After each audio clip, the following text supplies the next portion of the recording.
So now let's save this and get it positioned. I'm going to click Save, and I'll exit out of the overlay.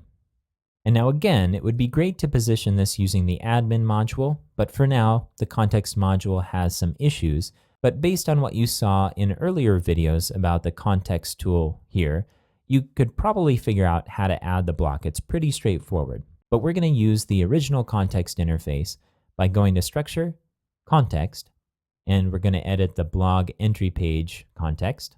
Again, this is where our blog entries display. I'll scroll down to Blocks under Reactions, and then scroll down here on the right side to the Views section, and we're going to select also by this author, and we'll add this to the sidebar second. Now this is going to display above the tags, at least according to our wireframes. If we jump back over to them, the tags displays on the bottom, also by this author, is sandwiched between tags and about the author. I'll jump back to the browser here, and let's save this. I'll click Save, and exit out of the overlay. And now we're looking at How Macaroni is Made by Betty Davis. And if we scroll down, we see her 3 other articles here. And if we click on any of these, you'll see that this is by Betty Davis, and we scroll down and you see the original article, How Macaroni is Made, listed here.